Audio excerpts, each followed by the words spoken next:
Is there.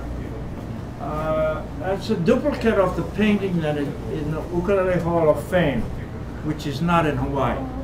It's in a suburb of Providence called Cranston, Rhode Island. And I went by there last year, but they were closed on the Sundays.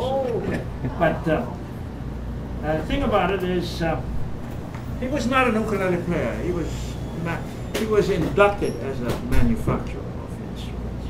And that's what it is. Because he primarily was a guitar player at the turn of the century, and he one of the few Hawaiians who catered to the guitar because the Portuguese brought it. But the thing about it is this ukulele was made by this man, Manuel Nunes.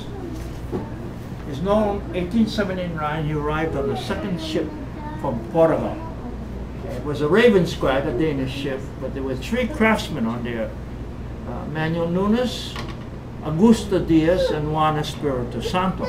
They were under contract to work in the sugarcane fields for 3 years, but on their spare time they made musical instruments. Of course, the instruments we brought were all violins, mandolins, and the instruments, even the guitars, were very narrow in shape and high-pitched.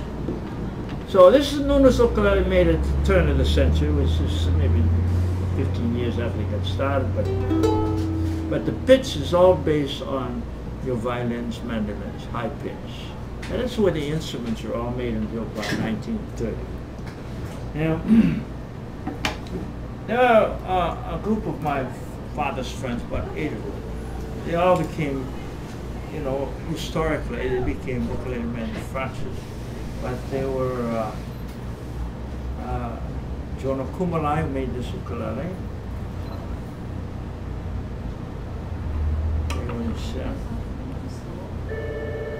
Sam Chang, Atau Kim,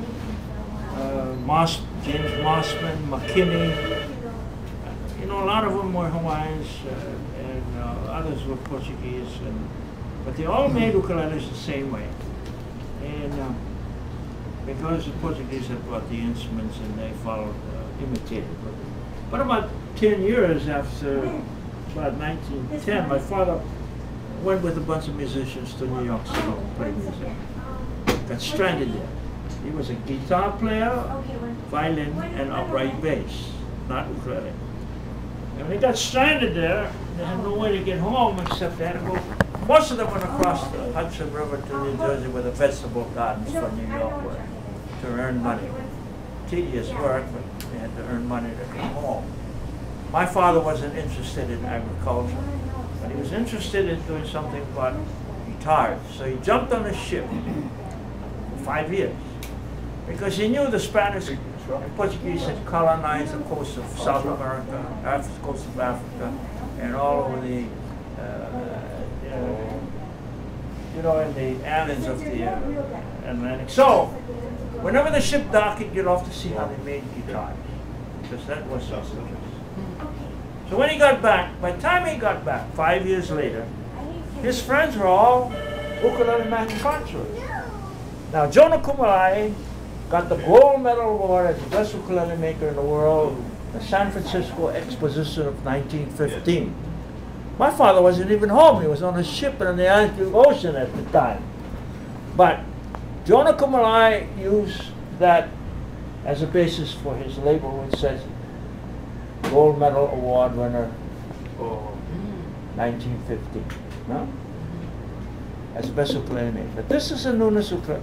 This is Kumalai ukulele was made. A duplicate of the Nunes that was there. And the sound was high pitched to the same thing that one was. Now, so when my father got back, he's making guitars. Let's show you a guitar he made in 1916. It's a forerunner of guitars that we know. 1916, he designed this guitar. He called it the concert guitar. It was bigger than any guitar made at the time. But see, the Hawaiians were just learning ukulele. This was basically relative sound. Huh? Okay, now his friends were all making ukuleles. We knew this. So my father said, take volume. Oh. take that ukulele, make it bigger in the bass. Make it thick in the body like my pineapple. And then volume-wise, it's going to be the same and should get the same sound. All right, let's see. 1926 sound. 2008 sound. Wow. See the relationship? Yeah. But, so, we say today, 6 of one, half a dozen the other. Interior volume being the same, you can get close to the same sound. Of course, each tree being different, you're going to get a slightly different tensile strength in it. But basically, the sound all reflects back to this ukulele. Now, the alto, those are the soprano. The alto.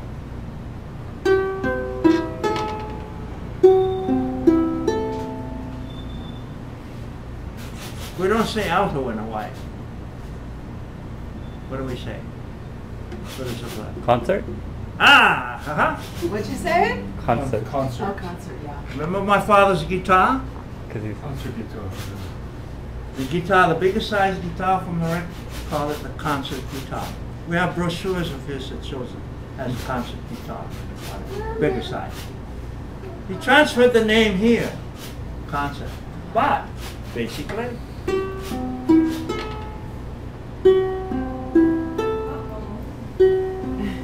okay, so, now we go to the tenor, which is the biggest size made, tuned that way, huh?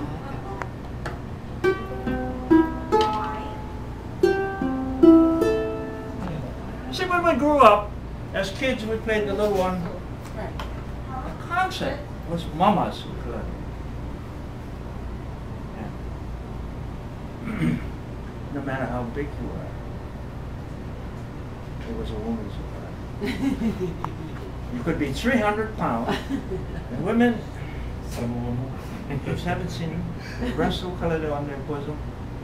Yeah. Because Hawaiian women wanted to look petite. Well, how do you look petite at 300 pounds? They felt this way. They could keep their arms at this side. They were looking Slender. But see, if they had the tenor, they had to hold it this way. It looked like they were trying to take off and fly like a dirigible. They very unbecoming. I know because my mother's side were all professional musicians. Some of them were big women. But the tenor was for Papa. I was the biggest size made at the time. Now, actually the biggest size finally made is a baritone. So you go singing the soprano, alto, tenor, baritone. But the baritone was not designed until 1946 by a guitar player from New Jersey for Arthur Godfrey. So it's guitar tuned like a tenor guitar, 4-string tenor guitar. If you have a 6-string guitar, skip the 2 fattest strings off the last 4. You're going to get D, G, B, E. But it's not tuned yet. Now, Arthur Godfrey learned most of his ukulele playing with this sound. Because he was in Hawaii during the Second World War with a CB. But all his spare time he spent over my father's shop. My father made 4 tenors for Arthur Godfrey. It was the biggest size made. And then when Arthur Godfrey got back, and he was teaching ukulele by radio before TV came. And he invited my father twice as a guest on his program. And we guaranteed the tone quality of every instrument made from 1926. But we've been in business from 1916. Well, we forget the first 10 years because the sound was lousy. But from this ukulele in 1926 to now, 28 years, we guarantee that tonal quality. That's the tonal quality we shoot for all our instruments. Because no matter what standard you look, why not?